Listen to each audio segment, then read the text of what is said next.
وفاقی وزراء جو بیان دیتے ہیں کہ شہباز شریف اب جیل جانے والے ہیں، اب ان کو پکڑ لیا جائے گا، یہ عدالت میں معاملات چل رہے ہیں، جب آپ یہ کہتے ہیں کہ ان کو پکڑ لیا جائے گا اور کچھ دن کے بعد ان کی واقعی گرفتاری کیس میں ہو جائے تو پھر کیا اپوزیشن جو ہے وہ یہ کہنے میں حق بجانب نہیں ہوگی کہ آپ اثر انداز ہو رہے ہیں، یا آپ کو کیسے پتا تھا کہ یہ گرفتاری ہونے والی ہے؟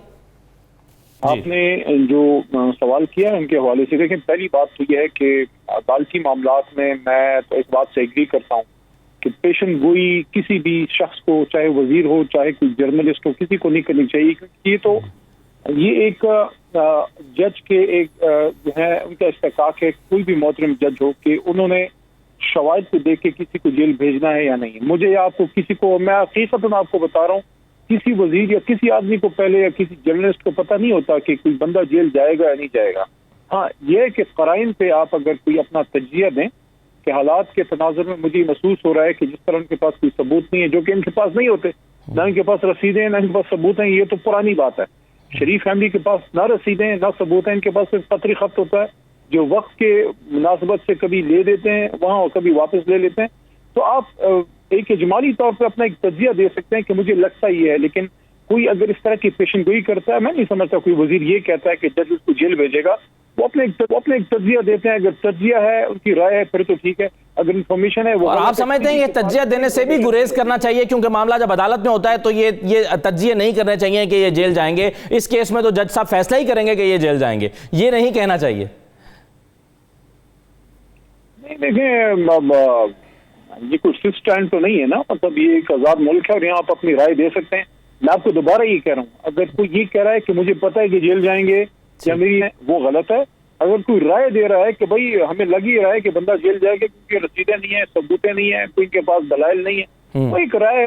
اچھا علی محمد خان صاحب، ایک اور کیس چل رہا ہے اسلام آباد ہائی کورٹ میں مریم صاحبہ کے حوالے سے، اس میں بہت سارے لوگ یہ توقع لگائے بیٹھے تھے ایسے ہی کہ مریم صاحبہ نے جو اپیل دائر کر رکھی ہے اس میں اگر ان کی سزائیں برقرار رہتی ہیں اسلام آباد ہائی کورٹ سے، وہ ایک بار پھر جیل جائیں گی، پھنس جائیں گی، لیکن انہوں نے ایک نیا موڑ دیا ہے اس کیس میں۔ وہ کہہ رہی ہیں کہ اب میں ایک نئی درخواست ڈالوں گی اور اس میں یہ ثابت کرنا چاہتی ہوں کہ اس کا ماسٹر پلان کس نے بنایا تھا، اس کی یہ کہاں پر پلان ہوا، کس نے کیا، کس نے کس کو ہدایات دیں اور کیا اس کا مقصد تھا، نئے ثبوت یا شاید وہ ویڈیوز بھی ہو سکتی ہیں، وہ کچھ آڈیوز بھی ہو سکتی ہیں۔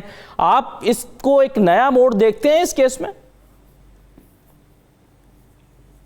دیکھیں میں تو ایک سیاسی کارکن یا ایک سیاستدان کہہ لیں یا ایک پولیٹیکل ایکٹیوسٹ ہونے کے ساتھ ساتھ ایک عدالت کا ایک ادنا سا طالب علم اور ایک وکیل بھی ہوں جی۔ اتنا مجھے پتا ہے کہ بار ہم لوگ جتنی بھی سیاستدان بڑھ کے مار لیں، عدالت جو ہے وہ کنکریٹ ثبوتوں پہ اور مضبوط دلائل پہ فیصلے دیتی ہے، وہاں جذباتیت اور وہاں ڈرامہ نگاری نہیں چلتی۔ اور بدقسمتی سے ہماری جو بہن ہے مریم نواز شریف صاحبہ، ان کی مجبوری یا ان کا کوئی کمزوری سیاست کی سمجھ لیں کہ سیاست کو سیاسی معاملات کے طور پہ ڈیل کرنے چاہیے، عدالت کو عدالتی معاملات کے طور پہ وہ اس کو الٹ پلٹ کر دیتی ہیں۔ یعنی کہ آپ مجھ سے ایک ایسی محترم خاتون کے ایک بیان کے بارے میں آپ رائے لینا چاہ رہے ہیں جن کا ایک بیان یہ بھی موجود ہے کہ میری پاکستان سے باہر تو کیا پاکستان کے اندر بھی کوئی پراپرٹی نہیں ہے۔ آپ سے میرا ایک کاؤنٹر سوال ہے جو مجھے حق تو نہیں ہے کیونکہ میں جواب دینے بیٹھا ہوں، لیکن آپ سے میرا سوال ہے کہ کوئی پراپرٹی آپ کو نظر آئی پاکستان کے اندر اور پاکستان کے باہر یا نہیں؟ تو اگر وہ بات غلط ہے تو میں کسی نئی بات پہ کیسے یقین کر لوں؟ اور اس کے ساتھ ساتھ ایک اور بات تھی جی، یہی محترم خاتون اسی اسلام آباد ہائی کورٹ کے باہر یہ بیان بھی دے چکی تھی کہ آپ اگر میاں صاحب کو انصاف کی ضمانت ہمیں کوئی دے دے، ان کی زندگی کی اور انصاف کی ضمانت دے دے تو کل ان کو واپس بلا لیں۔ مطلب ہے وہ بیمار نہیں تھے اور انصاف کی ضمانت نہیں تو آپ وہ آ رہے ہیں نا سر، آج جاوید لطیف صاحب نے کہا ہے کہ وہ آ رہے ہیں پاکستان اور اسی سال آ رہے ہیں پاکستان۔ میں آپ کو بیان سنوانا چاہتا ہوں، آج انہوں نے جب نیب میں پیش ہوئے ہیں اور نیب نے جاوید لطیف صاحب سے بھی 29 سوال کیے ہیں جس کے وہ جوابات نہیں دے سکے اور کہتے رہے کہ میں خاندان کی جائیداد ہے، ان سے جا کر پوچھیں۔ لیکن جاوید لطیف صاحب نے کیا کہا آج نیب کے باہر کھڑے ہو کر، ذرا سن لیجئے۔ دو طرح سے نواز شریف کو لایا جانے کی سوچ ہے۔ ایک تو یہ ہے کہ نواز شریف جو ہے وہ پاکستانی قوم کو اس بھنور میں پھنسے ہوئے دیکھ کر باہر نہیں رہ سکتا، وہ اس قوم کی قیادت کرنے کے لیے خود آ رہا ہے۔ ایک اور بھی حل ہے، حل یہ ہے نکالنے والے یہ سمجھ رہے ہیں کہ نواز شریف کے علاوہ اس بھنور سے اس پاکستان کو کوئی نکال نہیں سکے گا، یہ منت کر کے لے کر آئیں گے اسے۔ علی محمد خان، مطلب یہ ہے کہ عمران خان صاحب سے مایوس ہونے کے بعد اور تحریک انصاف سے مایوس ہونے کے بعد دوبارہ یہ فیصلہ کیا گیا ہے کہ نواز شریف ہی کو لایا جائے، کیونکہ اس قوم کو بھنور سے وہی نکال سکتے ہیں، اس لیے بھی وہ واپس آ رہے ہیں. آپ کہہ رہے ہیں کہ جی وہ بھاگ گئے.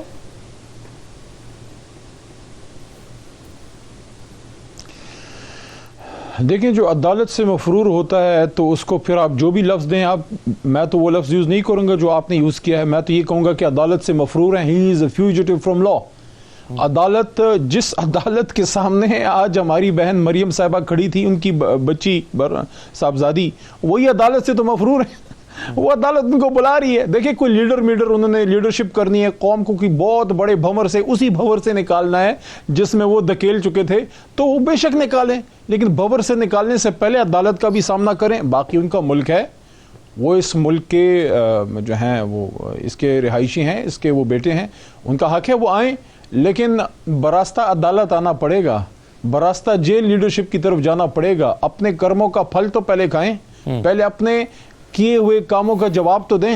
عدالت سے آپ گئے تھے بیمار بن کے، آپ کی بیٹی عدالت کے باہر کہتی ہیں کہ وہ کل مجھے ضمانت دے دیں، انصاف ملے گا، کل آ جائیں. مطلب آپ بیمار ہی نہیں تھے، آپ نے صرف ڈھونگ رچایا تھا.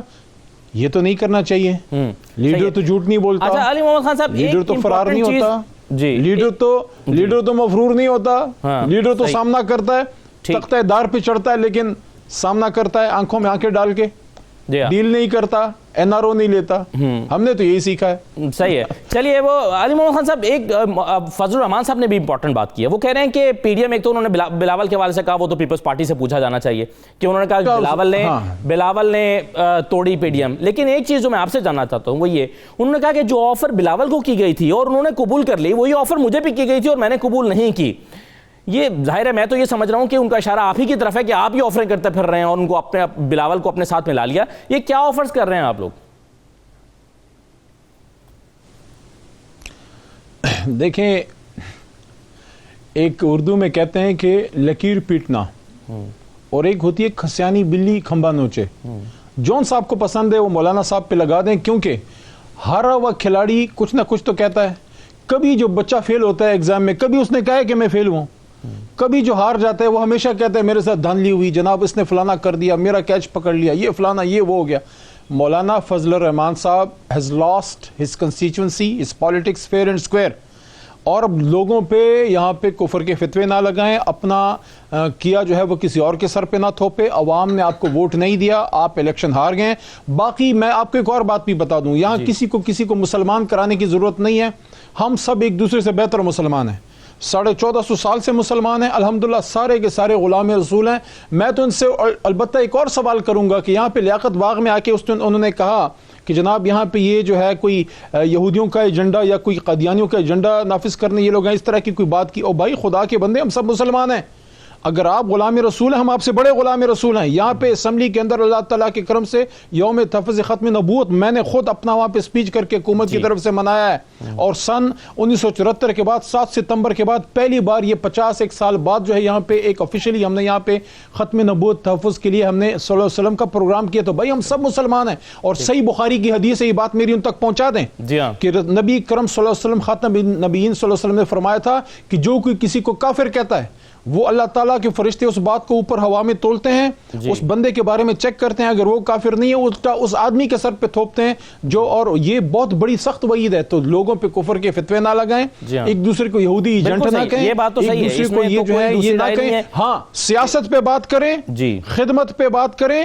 میں بلاول زرداری صاحب، میاں صاحب، خان صاحب، آپ، میں، مولانا صاحب، ہم سب مسلمان ہیں، سب غلام رسول ہیں. تو پلیز مذہب کو سیاسی مفادات کے لیے استعمال نہیں کرنا چاہیے. جب حکومت میں تھے اور دوسروں پہ فتوے نہیں لگاتے، آپ جب حکومت میں تھے 20 سال آپ کشمیر کمیٹی کے چیئرمین تھے، 20 سال آپ کشمیر کمیٹی کے چیئرمین تھے. آپ نے کشمیر کے لیے کیا کیا؟ آپ کی 20 سال کی کارکردگی اور میرے شہریار خان آفریدی صاحب کی صرف 1.5 سال کی کارکردگی سامنے رکھیں، آپ کو لگ پتہ جائے گا.